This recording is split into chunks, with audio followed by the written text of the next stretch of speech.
Hey there friends, David Paulides, Canammissing Project. That's our executive producer, Huck. She's a little wasted. She's been running around like an absolute nutsoid dog in this cool weather. Huck, you having fun? Are you having some fun? Huh? Yeah. Yeah, you're a good girl. Oh, yeah, you're a good girl. Yeah, you're a good girl. Yeah. Yeah, you're a good girl. Oh, yeah, you're a good girl. Come on, lay down. Lay down. Come on. This is your job. Don't give me the paw. Don't give me the paw. Come on, lay down. Come on. That's a good girl. That's a good girl. That's my good pup. Oh, yeah, that's a good girl. Okay, so we're going to start filming, okay? So you be a good girl. No barking.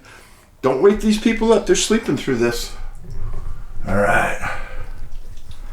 Just a reminder, American Sasquatch, the movie, premiere November 28th in Tacoma. Go to missing411.com. Go to the online store to get your tickets. And there's still a few available. Hope to see you there. I've got a good one for you today. A missing persons case. None of them are any good, but this one's interesting. They're all kind of interesting, I think. But before I get into that, I was reading something today in the Colorado newspaper. And it may upset some people to talk about it, but I need to talk about it. It says, suicides devastated and galvanized Routt County, which now has a mental health response team. The two-person team began responding to calls last month, many of them about suicide.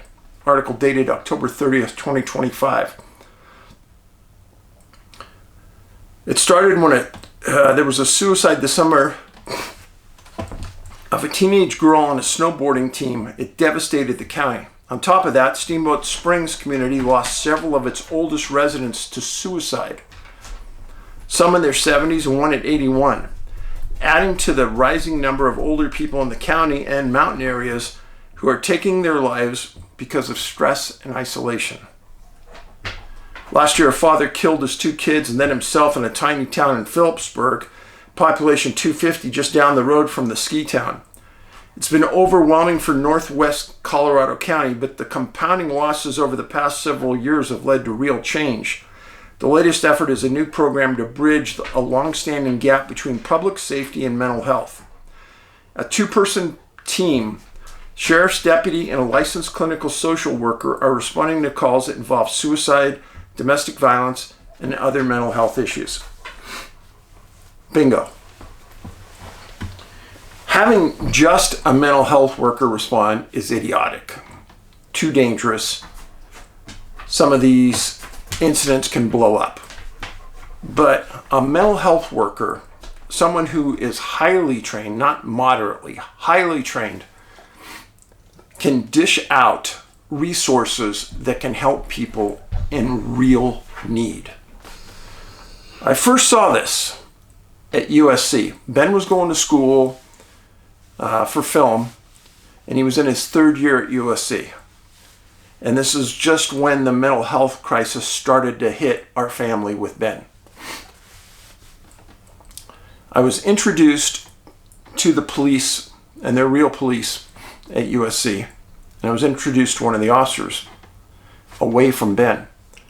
And I was told that they have these response teams on campus because there are so many mental health calls on campus these days, and the suicide rate on campuses are so high, they've started to address it with these response teams, like this one I just read to you.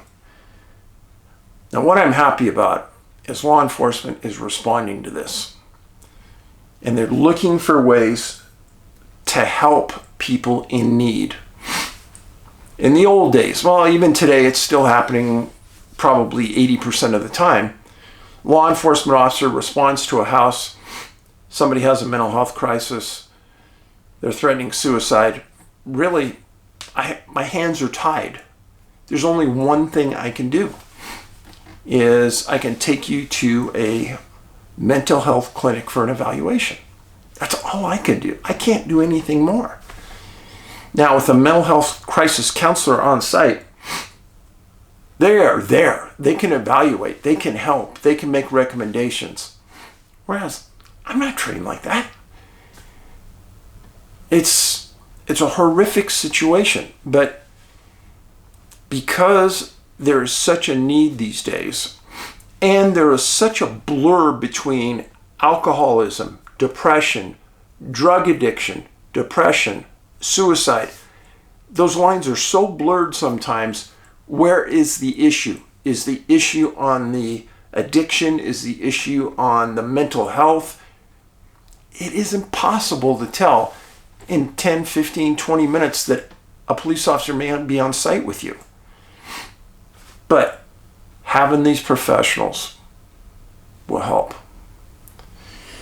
I read this article, and I'm not going to read the whole thing to you, but one thing they didn't mention was NAMI, N-A-M-I. I don't care if people say bad things about it. I really don't care, because I can tell you my experience. They charged me nothing, and I was there for 12 weeks in a class. The class was better than any other class I've ever taken. Police work, human resources, college, university, anything. It was best. They do them online. I actually drove down to Denver for the class when I was living in Colorado. Please look them up. They have help resources for you. And I can highly recommend that they're people super well trained. It doesn't matter if you're the person that's depressed or a family member's with you. They're for everyone. They will help address issues at multiple levels. They won't make you feel embarrassed. Great group. Now, why are we here today? We're continuing on the same cluster of missing people in Washington. Remember, we talked about missing person at the Monte Cristo area of Washington, then another person, 2 people in the area of Mount Index in Washington. Well, now, just northwest of Mount Index, we're talking about another case. Now, we're going to call this the Spada Lake cluster, the Spada Lake. What is Spada Lake? Well, first of all, here's the map of the 3 disappearances. So, this is a hunter named Wright who disappeared in October of 47. This is Spada Lake. These are 2 young boys, well, they were college freshmen, who disappeared at Mount Index in October of 47. The case we're talking about today is a man named Harry March who disappeared in October of 97. Well, isn't that fascinating? Do you see the similarities? They were all doing different things, and they all disappeared in October. Now, these were within a week of each other in October of 47. As I have stated hundreds of times, if you put all the disappearances in a small area and they happen all within a year, it's not going to take any brain surgeon to figure out something's going on. But if I spread those disappearances out 40, 30 years, people retire, people forget, and even the people in the news agencies, the reporters, forget about something that happened 30, 40 years ago. It just doesn't happen. So you spread it out and it's like nothing happened. Now, in this instance, it happened, the disappearance we're talking about, October 7th of 1997. And the ones before it happened in October of 1947. So we're talking 50 years. That's a good distance to spread things out and people to forget. Spada Lake, it's important to talk about that. It is part of what's called the Henry M. Jackson Hydroelectric Project for Snohomish County. You can fish and boat on the lake with electric engines. It's 84 square miles. It's a big lake. It has a place that there's a dam at one end called Comeback Dam. And it backs up the Salton River, which is a tributary of the Skyhomish River. And it provides 75% of the water for Snohomish County. The dam opened in 1965. The dam height is 262 feet, and it provides energy for Snohomish County. So if the dam height is 262 feet, you can guess that dam's way over 200. The water's over 200 feet deep. And they said that the fishing in it was good. Now, all of this, I've stated to you at least 50 times that water is always a key point in these disappearances. And there's a lot of water in this cluster area. Now, we're not even done with finding the other disappearances in the cluster. I'll talk about those in coming weeks. But a few of you said, I like the clusters, Dave. Keep doing them.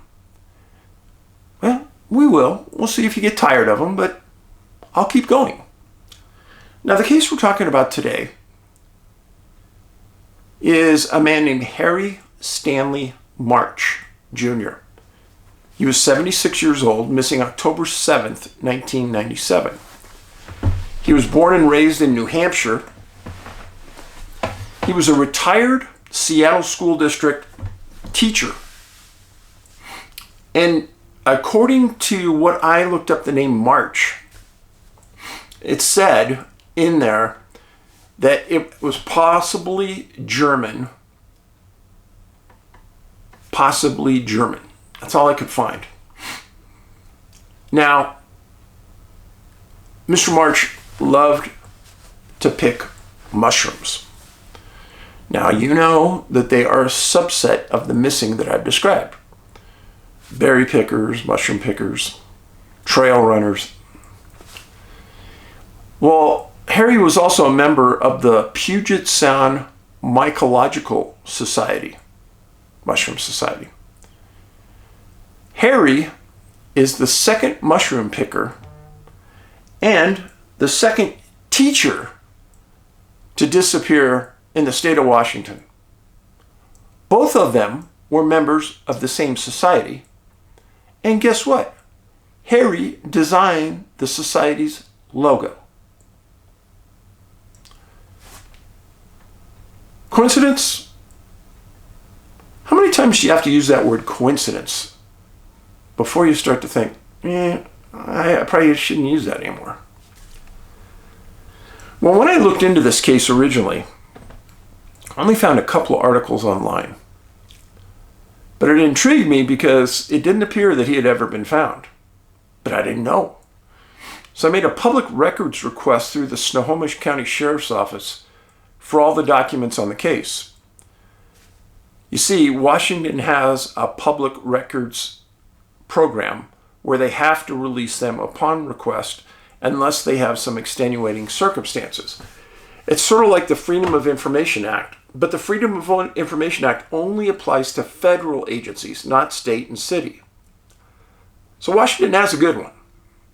So I apply, and I get an email from the sheriff saying, this is still an open case. The man hasn't been found, so we're not going to release the documents. I have a big problem with that. I have a huge problem with that. It's a missing person case. It's not a criminal case. It's a missing person. Not a crime to be missing. If there was some suspicion that a crime occurred, then you don't classify it as a missing person. You classify it as suspicious circumstances / missing person. Or possible homicide. But to call it a missing person case and then restrict its access, that dog don't hunt. That makes no sense in the real world. But the sheriff stated it was open. Well, Dave doesn't always stop at that. I ended up calling the detective bureau at the Snohomish County Sheriff. and I asked to speak to one of the missing person investigators.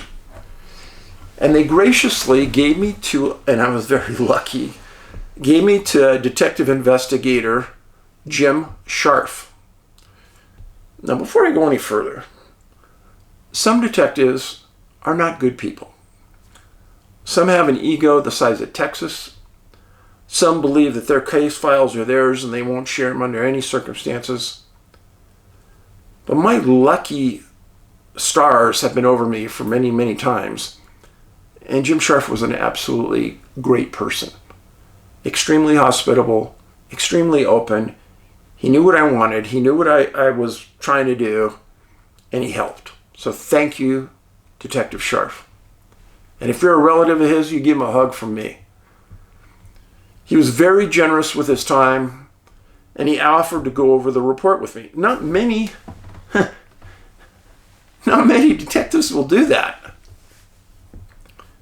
So the first thing he said is that Harry was a very smart man. He was older, he's still really sharp. He had a master's degree, retired teacher from the Seattle School District. And here's the part that threw me for a bit of a loop. He said at the time, he was living with his wife in Woodinville, Washington. And he said, yeah, Harry's wife was quite a bit younger than Harry. For whatever that meant. But she was. And the next thing he said was, at the time that Harry vanished, he was seeing another woman. 76 years old. Wow. The guy had energy. All right? And apparently, his wife knew. Okay? Now, on October 7th, 1997, Harry told his wife that he was going to go out mushroom picking. And he told her where he was going. And he drove his 1990 brown Dodge pickup to Milepost 4 on Sultan Basin Road in Snohomish County. Sultan, S-U-L-T-A-N. The spot was about 30 air miles from Harry's residence. And the intent of the trip was to pick mushrooms. Now, at the time, this area that he parked next to was thick, lush, perfect place to go pick mushrooms. Now, once again, I will reiterate this. Mushroom pickers are an identified subgroup in Missing 411. That's why I keyed on this right away when I saw it. So that was on October 7th. October 9th. A neighbor sort of lives in that general area, kept driving by Harry's parked truck, and he realized it had been there for 2 or 3 days, so he called the sheriff. Because this guy's smart, you know. Trucks don't just sit there in the middle of nowhere for days unless they're stolen or somebody's on the mountain and needs help. Thank goodness the guy called. So the responding deputy ran the license plate and found out that he lived with his wife in Woodinville, Washington. And they got the phone number, and he called Harry's wife. She did confirm that Harry left on October 7th to go mushroom picking at that spot where the truck is. She said when he didn't come home, she believed he went to his girlfriend's. I guess there are some wives that would allow this to go on. I've never known one. But then again, I've never asked to behave like that either, so, and I never would. But 76 years old, Harry was an active guy, apparently. Mushroom picking, dating a woman, has a wife. Wow. So, he found out from Harry's wife who the other woman was. And Detective Scharf contacted the residence where this other woman lived and spoke to his girlfriend's daughter. And the daughter said that Harry hasn't been over to the house since before October 7th. So he hasn't been to the house since before he disappeared. Okay. Well, that kind of narrows things down a bit. Harry's wife confirmed that he took medication for a bad heart. Now, just as a little side note, I've explained to you in the past that many of the people who disappear have some kind of disease, congenital issue, taking medication for something serious. This is serious. Well, the Snohomish County Sheriffs determined that Harry was really missing, and there was a good chance he was up on that mountain somewhere. So they organized a search and rescue, and they requested mutual aid from Lewis, Pierce, King, and Kitsap counties. And one of the first things that they requested was professional trackers and canine teams. Before they put a lot of people on the mountain, they wanted to put these two groups up there first. Smart. It's exactly what should be done. The initial response by the dogs and the trackers for 2 days found nothing. Now that's really hard to believe, right? But if you're on a missing 411 case, you get it. This is the way it is. The following day, the search and rescue put up a helicopter with FLIR, and in the process developed a multi-day strategy. The rest of these search and rescue groups also brought in additional dogs, ground pounders, etc. There was a big effort. And they also had obtained the aid of the Pacific Northwest trackers, who also searched for several days with multiple resources deployed, finding nothing.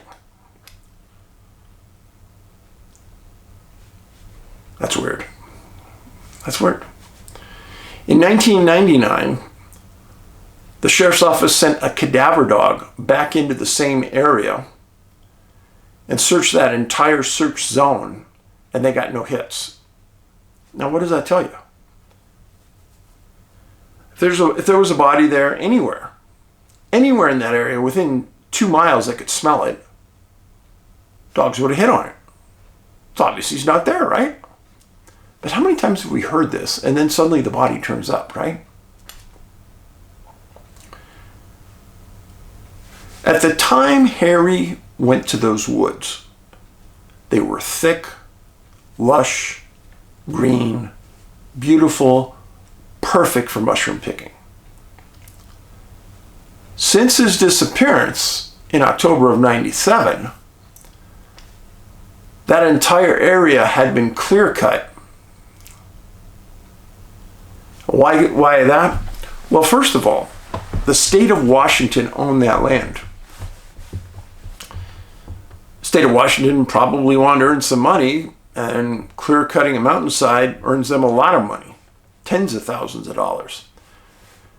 But after it was clear cut, that opens the area up enormously. If you've never walked through a clear cut area, it's hard to understand, but they clear cut it, they cleaned it, they found nothing. And that's about as good as you're ever going to get if you really want to search for a body. Rarely does this happen where, okay, all the trees are gone now and you can see down and walk around and see everything under bright sunlight. Very rare.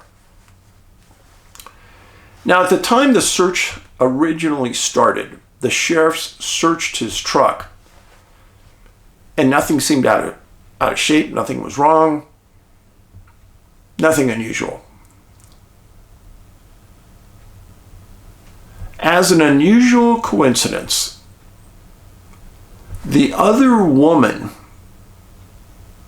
mushroom picker, who was missing, was also German.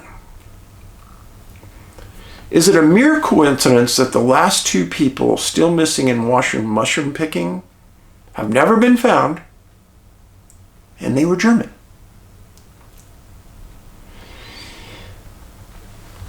How many years back? Can we go back 200 years? Back when news wasn't really covered and there wasn't a lot of coverage in the back country of Washington, maybe only a couple of big cities were covered by the news and newspapers. How many of those remote disappearances involved mushroom pickers that were German? We'll never know. But remember one thing.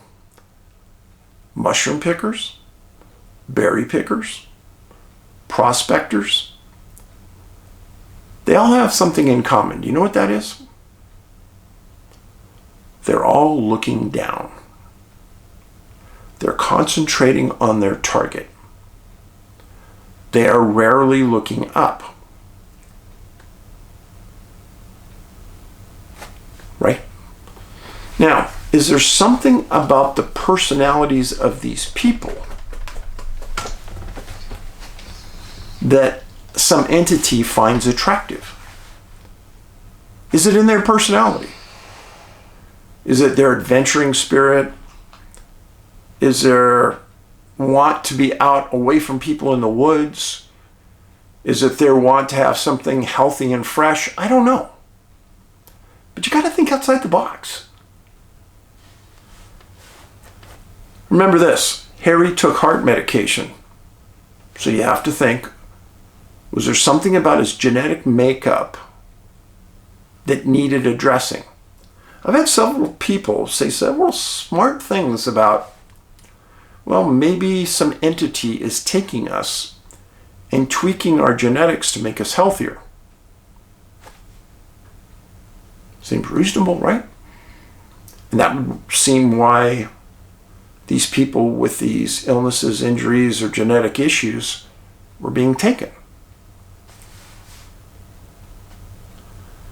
Now, if you've been a long time follower of my work, I brought this up before. But think outside the box. Are we here on Earth the ant farm for some group or entities? Do these other worlds come here occasionally and take us as their needs arise? So they're sitting out in space, they see Earth, we're sitting in our living room and we're seeing the ant farm.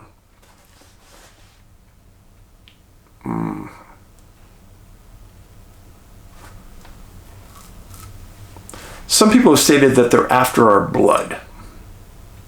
Oh yes, a certain blood type. Really?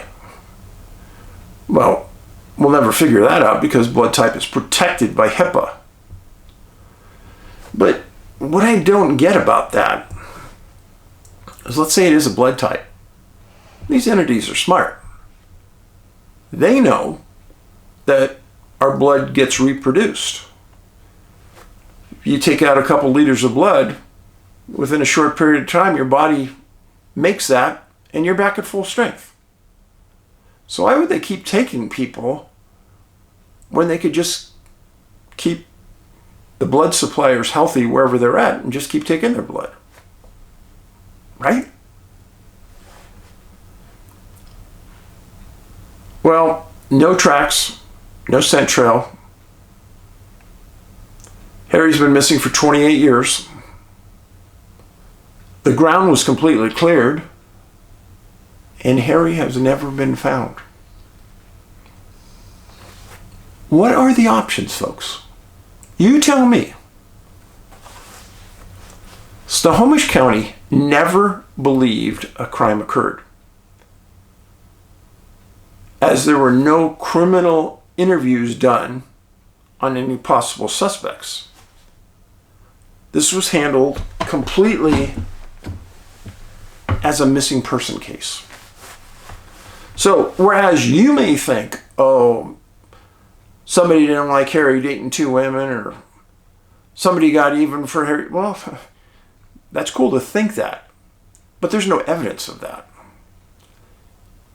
And from the report that was reviewed to me, there wasn't an iota of an implication that this might be criminal.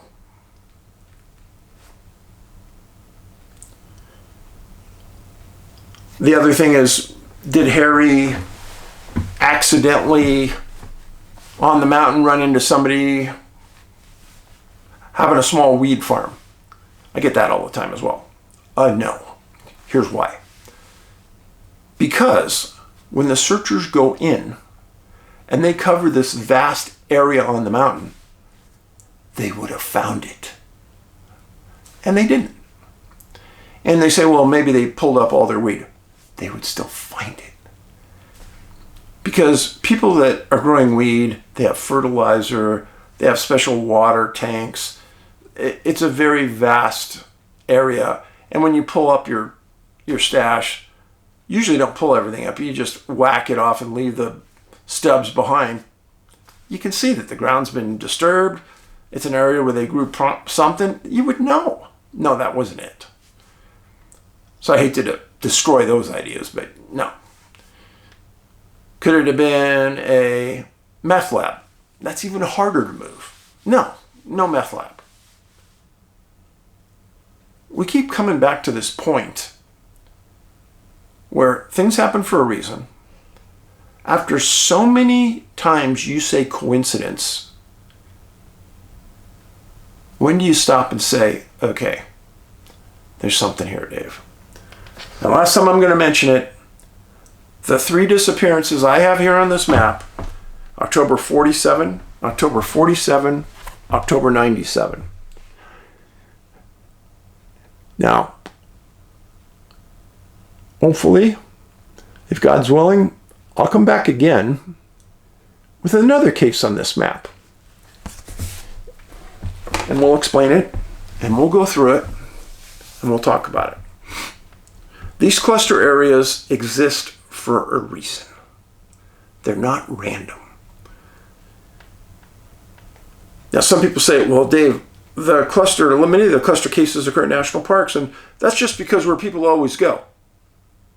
Hey, there's national parks all over the U.S.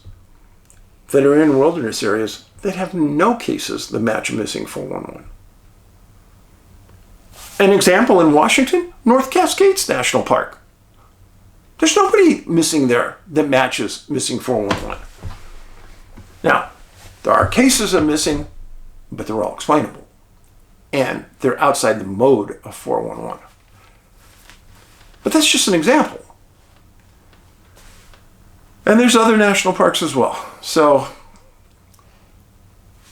always comes back to, why would Yosemite be the #1 park in the United States with the most disappearances that match 411?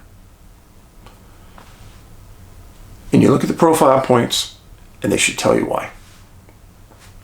So thanks for being here. You are greatly appreciated. Please share this on your social media. And remember, kindness. It's a key to life. I mean, when you first got with your spouse, I bet they were very kind to you. And if you have a loving relationship, they're probably still very kind to you today. Luckily, Huck and I have a very kind relationship too. And when I get done here, I'm going to go out and exhibit great kindness by fixing her a very good meal. And she'll come back later on and she'll sit on my lap, nudge my leg and want to play. And that's all what kindness is about. And when you walk into a store or a restaurant, be kind to the service workers. And lastly, you truck drivers out there, thank goodness you exist, because without you, we wouldn't have anything on our shelves. I realize this, I know this, and you are appreciated. In the meantime, be kind, be polite, polite us out.